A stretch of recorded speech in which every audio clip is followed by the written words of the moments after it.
Hey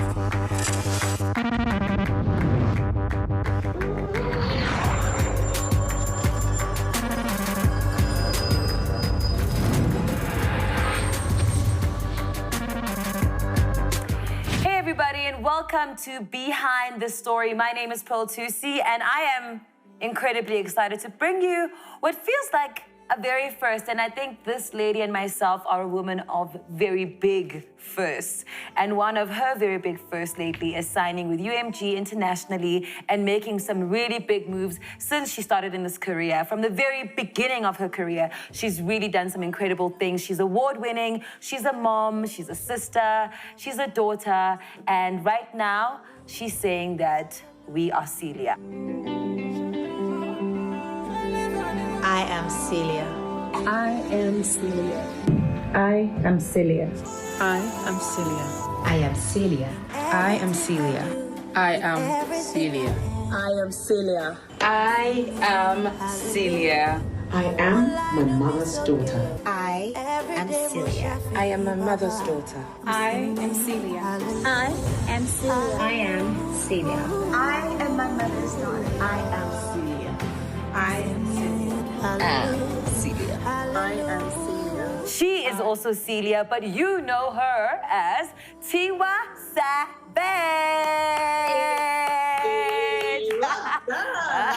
Actually, one of probably the best intros I've had, girl. So you're busy promoting the album right now, and I feel like just like Beyonce, you could just drop something and that alone is going to make it trend. Celia is your mother, and why did you want to dedicate this particular album to your mother?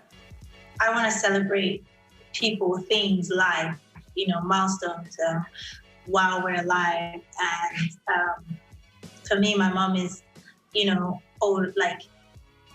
getting there. And for me, I just wanted her to experience this moment with me. And I wanted her to be here to for her to see how much it means to me and for me to celebrate her. So now you're in London, you're 16 years old, you've written songs for some incredible artists, and you're backing up, like in terms of singing, George Michael, Mary J. Blige. Like, how did you, and I know you've spoken about this, but a lot of people maybe in South Africa may be hearing it for the first time, and I'd like them to hear it from you. But how did you find your way to that space, especially for any young musician who's praying and hoping for an opportunity like that? So my thing would be like, never underestimate the humble beginnings.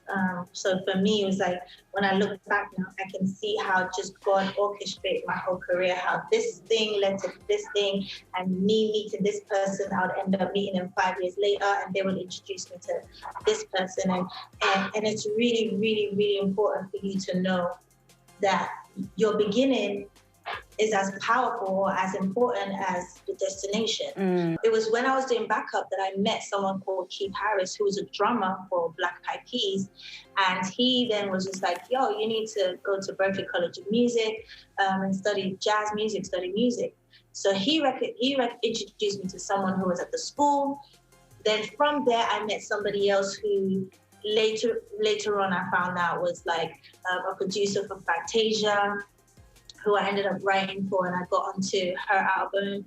And like I said, it was just like a snowball effect from there. And then, what is the general consensus in Nigeria about South Africa? I was treated really well when I was there end of last year, but what is the general consensus about traveling to South Africa and Nigeria right now? like I said, I don't feel that. I don't feel Nigerians have that or even feel that energy or negative vibe towards South Africans at all.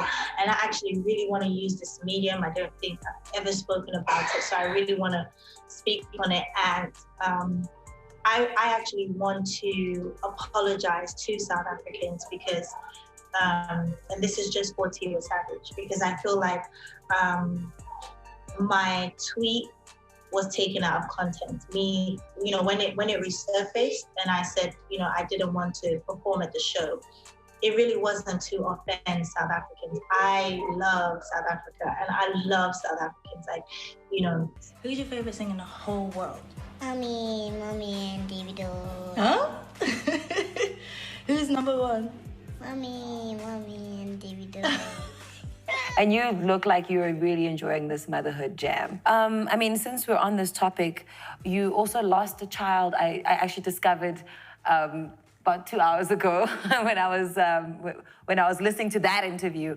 And I mean, that really broke my heart because, I mean, there's the situation around it, but to have lost a child in such a sad way, I mean, did you go to therapy for that? Have you recovered from that? Have you tried again since? No, I haven't tried. And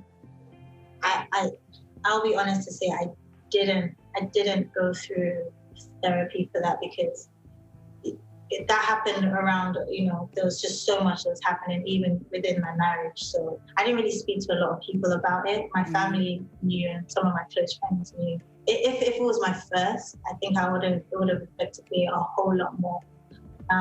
But because I had Jamil, I just felt like, you know, these things happen. I just tried to just sweep it under the carpet and just move on with life. And then because there was just so much other stuff that came, it just kind of like, it didn't even really allow me to really deal or focus with that. There's a lot of pain that a lot of women go through, and sometimes, lucky for you, you have your music to share that pain, or at least have self-therapy, if I can call it that. Please tell me about track number 8 in Celia. Please tell us more about that song. It's really beautiful. So it's a song called Us, and it's basically about us, myself and my ex-husband, who we went through a very, very dramatic and public breakup.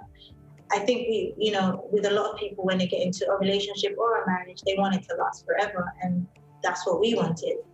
And even, you know, that's why in the song I was like, you know, maybe I wasn't enough, maybe you weren't enough, or maybe love wasn't enough, you know, like, so we are at that stage where we're not blaming each other anymore. I wanted that song to encourage whoever is, you know, going through a hard relationship or a hard marriage. If you decide to walk away from it, I want you to know that it's possible to still really be happy at the other side of it.